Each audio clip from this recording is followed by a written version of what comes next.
What is going on, everybody? My name is Colin Ross. I am a worship guitar player from the GTA. That is the Greater Toronto Area here in Ontario. I just thought I'd do a little rig rundown for you. I got a big board and I show it off a lot in my videos on Instagram, but I never actually talk about what I'm using or why I like it. So why don't we do that today? Couple disclaimers.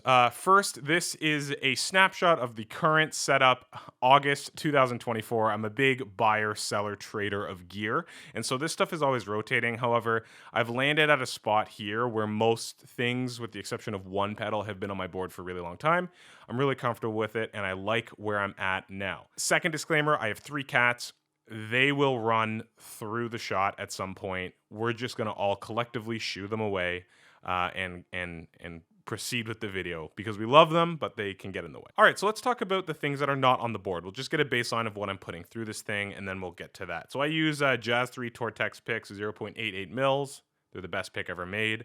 I use 10s on my guitar. I used to use 11s, but I just came back to 10s because I found it was the best combination of playability as well as tone. And for today's guitar, I am using this Hagstrom Viking. It's got a Bigsby added to it, and it has custom low output PAF style humbuckers. Fell in love with this guitar this summer. I did a week at youth camp, and since coming back, I cannot put it down. I love this thing to death. Alrighty, let's look at the board. So this is it. This is the massive, massive board.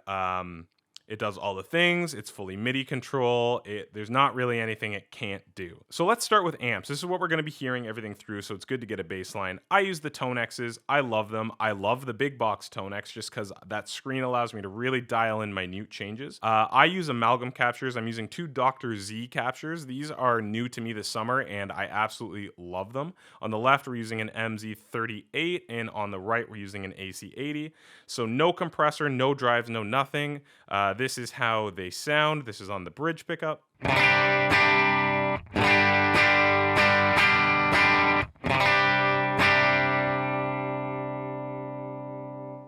And on the neck.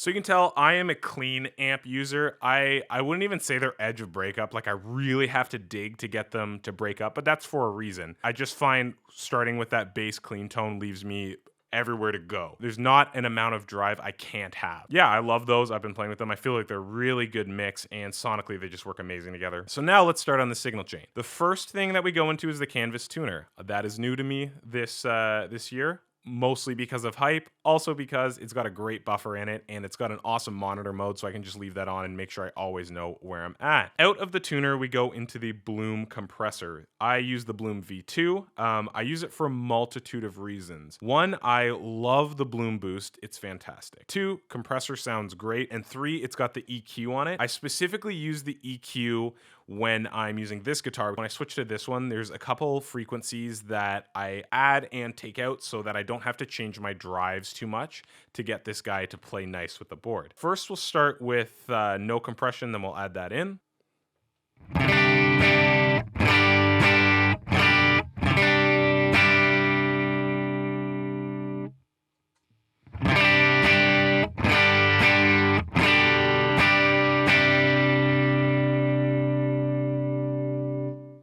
So you can tell I run quite low blend on this. I like just to have that compression just kind of working in the back to just thicken up that a little bit. You can tell it adds just a little bit of hair, which I love. And now I'll show the EQ side of things. So this is without. And we'll add that in.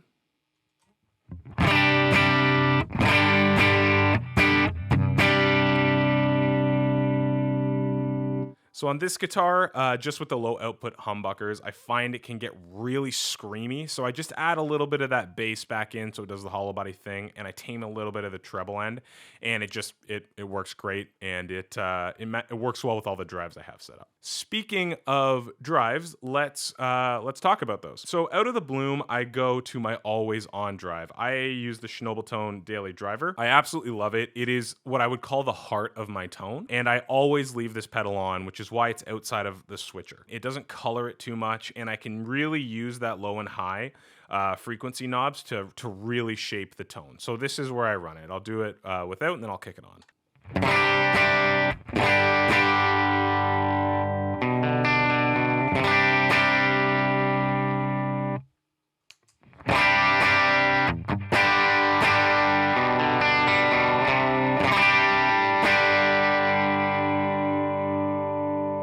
So what I love about that is I'm a big advocate for leaning on pedals to push your amps. You can tell I run this at the volume at full and dial the gain into taste. And it's why I run the amps so clean. I find the daily driver just pushes them and makes them break up and sound just the perfect amount of dirty. So before we move on to the rest of the sweet stuff and the switcher and everything, let's talk about that bloom boost. I use this in case I need to just like push the tone a little bit above the rest of the team I'm playing with, whether that be for a lead line or just a big open chord section. So I'll show you what that sounds like.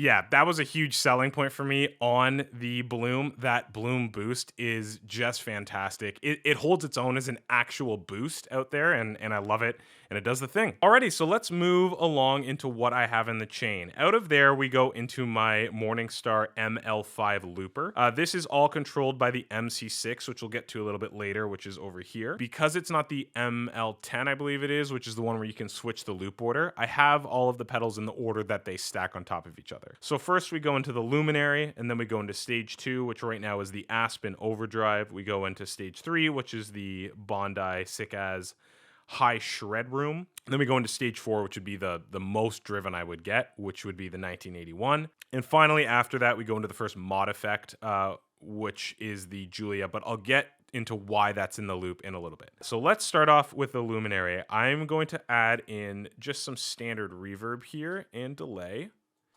And you can hear how I use this. The Luminary for me is really a utility thing. I don't use a ton of octave. I have 3 presets in it. One is a sub and an up, and then one is a full octave thing. I forget what color is which, so we'll just have to figure it out together. So this is what that sounds like.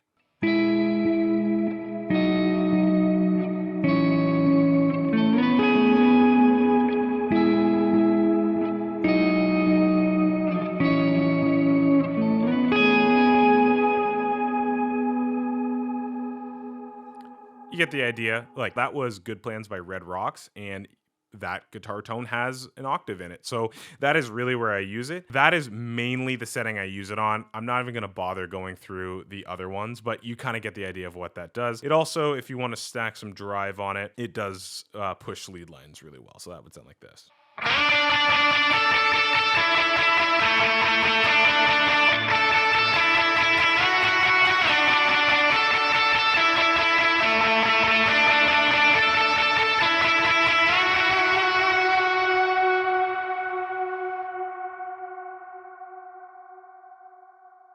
I sometimes use it for that, not always. Really, I just use it for those, like I said, like swells and for if I'm playing behind like a prayer or somebody speaking.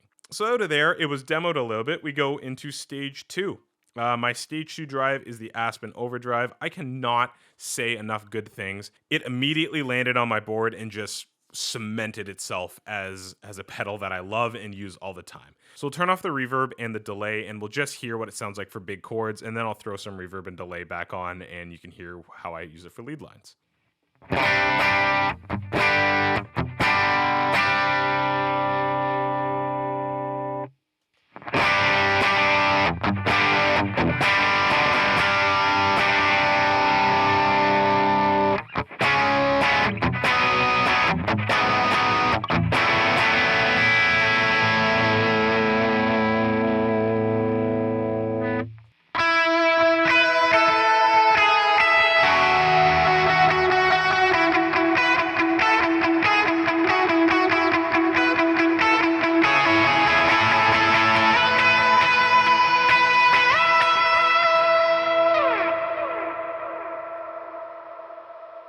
I mean, yeah, it just does the thing. It sounds huge. It's fantastic. It's got tons of modes in it. I only use it on the, I believe it's called crunch mode. It's got crunch, overdrive, distortion, and fuzz. I've got other things that handle those, and that sound is just so perfect and so huge. So that's my stage 2. Then we go into the SickAs High Shredroom, which is my stage 3 drive. I use this a ton on big solos, or if I'm doing something like old Hillsong United, like Yours Forever, I kick this on so I can get some pinch harmonics and some fun stuff. Yeah, we'll once again turn off the delays and reverbs, and you can just hear how this thing sounds massive, first without and then with.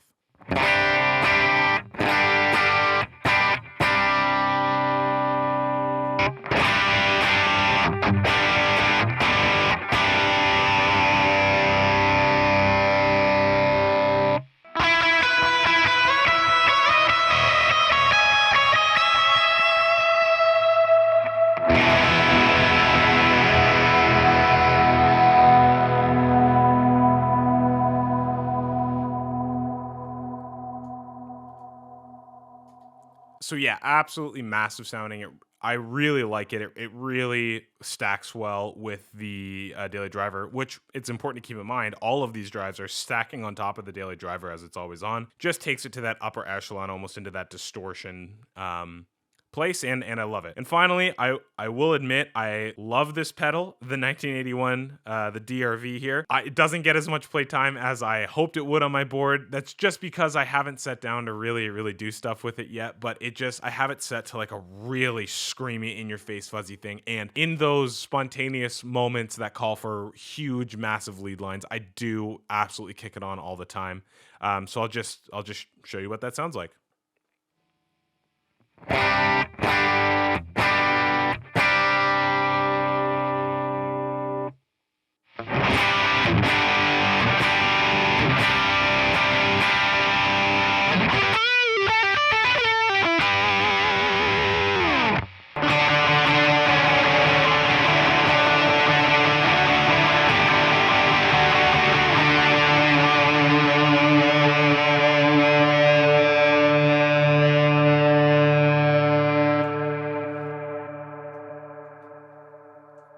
Yeah, so just big, huge, out of control, and I love it. We're actually going to skip over all of the modulation just for a second, because I think all of that shines really well through my delays and reverbs, and we're just going to jump up over to the delay and reverb. I was bitten by the Meris bug at the beginning of this year and got the Mercury X, and I had a DD500 at the time, and since then I've done DD500, I've done HX1, I've done Specular Tempest, I've done Pigtronics Echolution. I've done a lot of delays, but nothing really I loved like the DD500. That had been on my board for about 6 years at the time, until finally this little guy comes in the mail a couple days ago, and don't really know why I waited. So I'll take you through some of my delay tones that I have in there. So first we have my main delay that covers a huge bulk of what I play. This is just my tape style dotted eighth delay.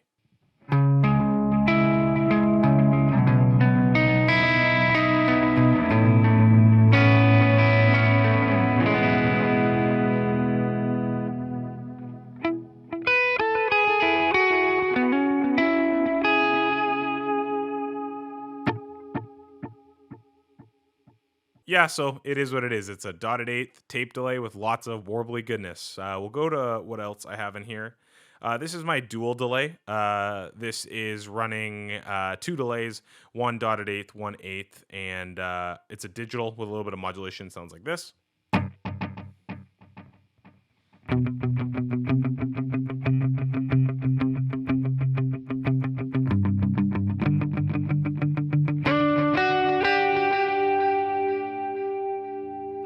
That handles a lot of young and free stuff. I always have dual delay. I didn't even have this pedal when I was at camp, but I played a million songs with dual delay on. Going up from there, up the banks. This is the delay I use for swell. It pairs with the reverb I made, but this is the delay on its own.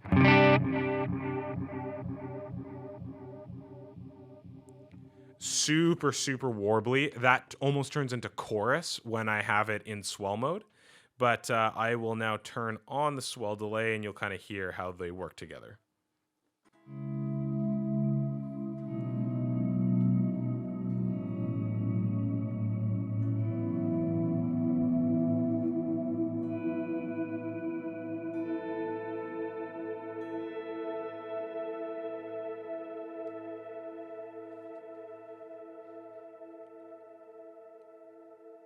Yeah, so pretty standard stuff, just huge trails, lots of modulation, and it really works to create that wall of noise. And then here's our reverse delay I use. I use this a lot when I'm doing atmospheric stuff in the background. It just reverses the signal, not much to it.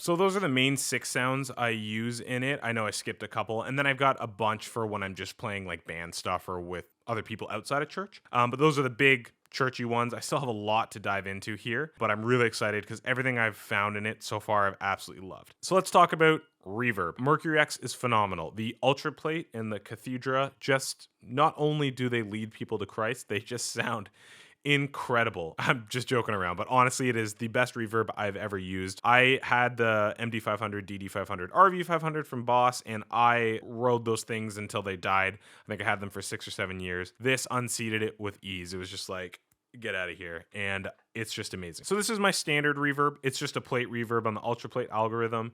I'll leave delays off for this so you can just hear how the reverbs sound. And this covers 70% of anything I ever need would be this sound.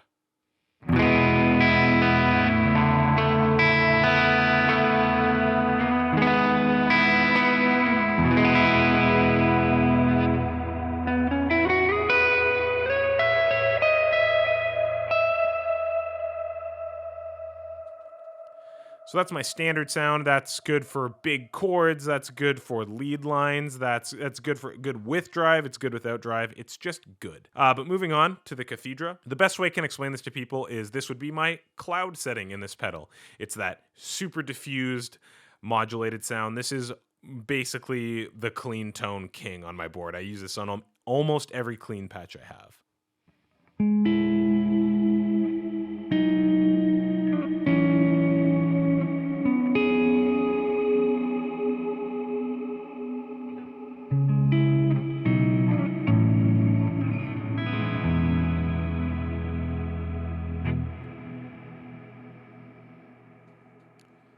Yep, so just huge, big sounding reverb. I'm going to skip the swell because we've already done that. Go to my next bank and see what I have in here. Yeah, so then I have my other one that I use a lot for if I'm doing rhythm or playing young and free stuff that doesn't have huge reverb trails to it. Elevation, for example. This is my hall reverb. It's good with a little bit of drive.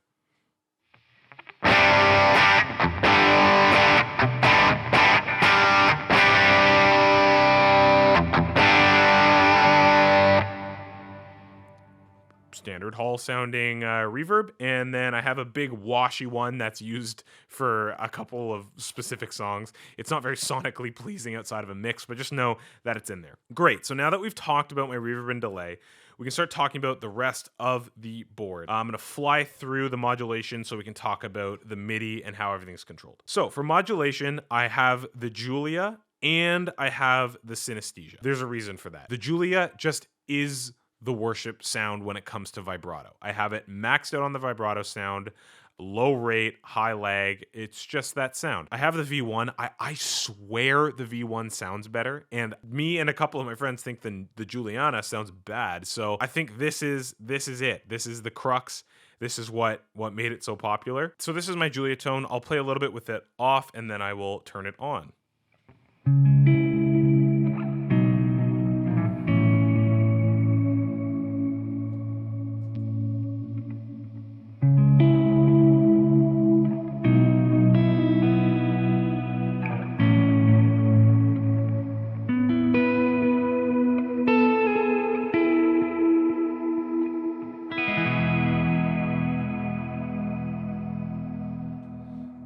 I mean, it just works perfect. I have it in there so subtly, but it just adds that thickness, that warble to it, and I really love it. But now we get to the fun beast here. We get to the synesthesia. This pedal is insane. It took me a while to wrap my mind around like what it was doing. It sounds really easy. You're just throwing two different modulations at each other, but you can have them in series, you can have them in parallel, you can have one feed the other, you can have one affect the rise and the fall of the other. It's just amazing. I use this for my chorus. I have like a more traditional vibrato in there. I've got a trem in there, and that chorus vibrato trem is mainly what I use, so I'll just show off what I've got there. So we'll start with chorus.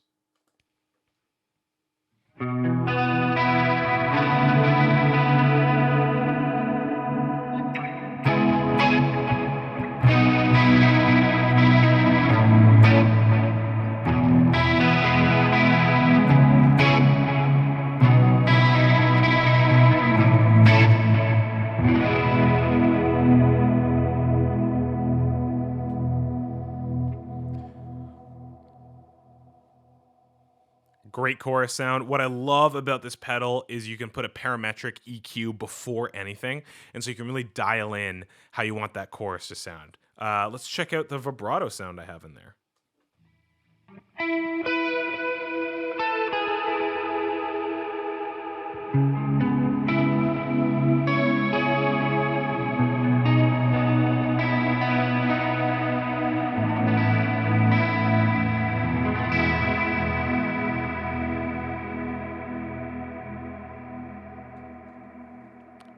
Nice warbly goodness.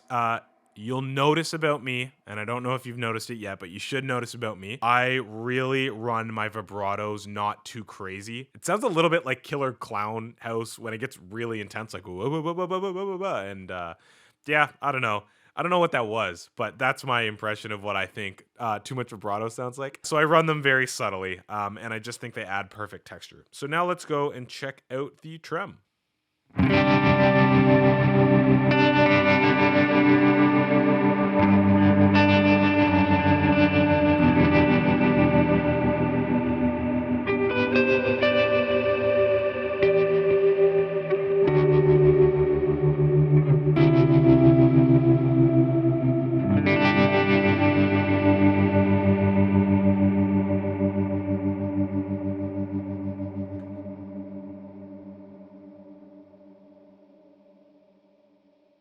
Love using trem behind big reverbs. It just adds like a pulse, and I don't know if you've noticed, but all of this is, of course, MIDI clock synced, so it's a pulse that is in sync with a song. So yeah, we've actually covered the grounds of all of the things that make all the good sounds in the board. And the last thing to talk about is how I like to use MIDI. So as you can see over here, everything is using the MC6, and I have this Pedalnetics just 3-button switch that can switch up and down. And then I also have the Sela Quartz. Now, there's a reason that the two are separate. One, the Sela Quartz was the first really expensive pedal I ever purchased. It's kind of crazy to say that, but I live in Canada and it took a lot to get this here. And I have sentimental value towards it, but there's more than that. So I don't like having the MC6 with a button that's dedicated to tap. I only have the 6-button version, and so it's smaller, and so there's less that you can do, so each button has more real estate value, and so I leave this to do tap. The second thing is my MC6 actually doesn't send any MIDI clock information. This comes back from a problem I had with some of the Boss pedals where the constant send was really causing a lot of issues. It allows me to, if we switch into something and tempos change, to tap that in without having a send from the Morningstar. I was running into an issue with it. I bet I wouldn't have that now, but it just stems from an old problem. And lastly, I love it because it just constantly displays the name of the song that I'm on. Sometimes when you're doing big sets that are like 12 to 16 songs long, you can kind of lose track, especially if you go into spontaneous moments, but it always lets you know where you're at and what tempo you're at. So the Quartz isn't sending any sort of program changes, any sort of MIDI information other than clock. Okay, so let's talk about the MC6. This first page is called the standard worship page. This has all my standard sounds. If we were ever going to go into a spontaneous section, I have just, standard worship sound.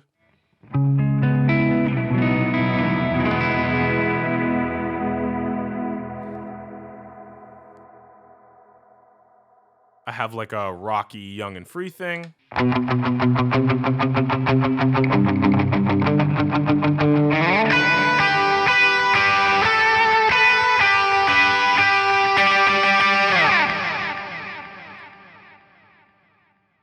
have my Cathedra setting, which is like my cloud setting essentially.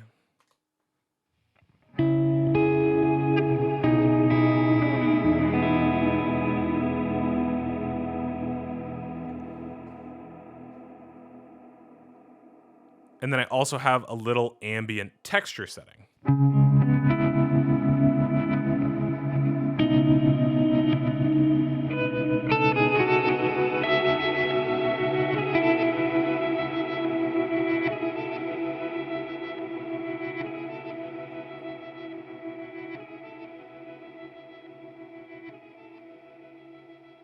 That's going to go on forever, so I'm just going to power through. So this page is always a click of a button away. If I ever want to get to in any of my songs back to this page, I can, and this is what we're going to show you. So I've loaded up the song Praise. It's a very popular song. Maybe you've heard it.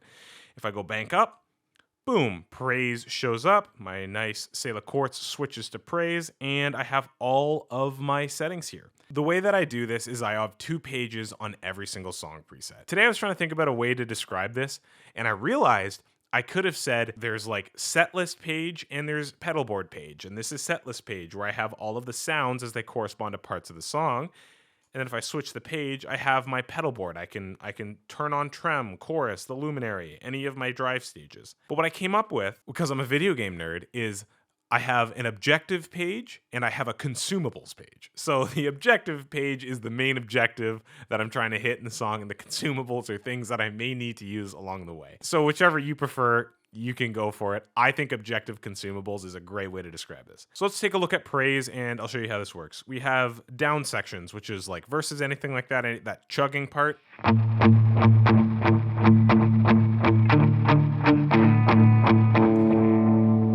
Or in verse 2 when it opens up.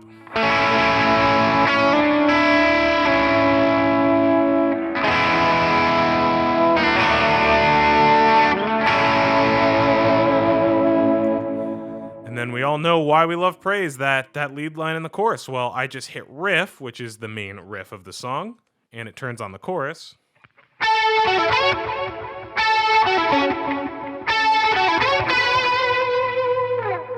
But then I also have other parts, like, for example, I have a section for big for at the end of the song when there's that lead line.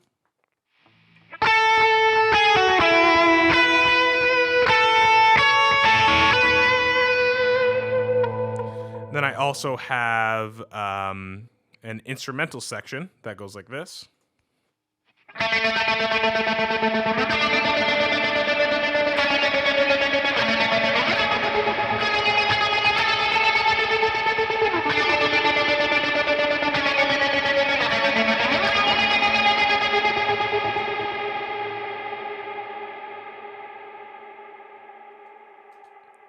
Yeah, and that's something that I throw in that big chorus right after the bridges. So you can see I have all of the sounds here, and then usually I always have swell right here.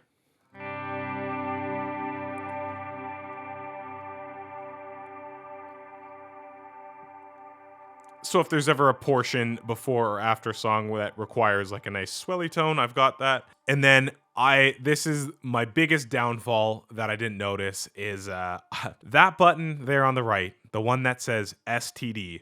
That stands for standard. If I hit that, what it does is it brings me back to that standard worship sounds page on the first bank and keeps the tempo information.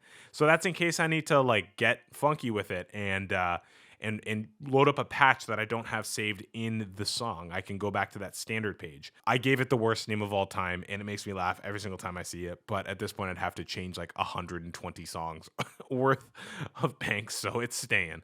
Yeah, and then obviously you click that page, and I've got trem, chorus. I can toggle my luminary on and off, and all the stages, and these are just consumables, or the pedalboard section. So yeah, that's it. That's the rig. That's what gets me through my services, and I could not be more happy with it. It's so usable. A lot of people get scared off by the whole MIDI thing, but I feel like the way that I have it set up, it still allows me to use this like a regular pedal board as well as do all the set listing. And I just love it, and I think it sounds huge, or it sounds clean and warbly and reverby, or it can sound rocky. and mean. For example, I just want to show you this. So this is a band page that I have that is just more like not worship stuff. And this is just a slapback and a room reverb that I have loaded into the LVX and the Mercury X. And with some drive, just look how good this sounds.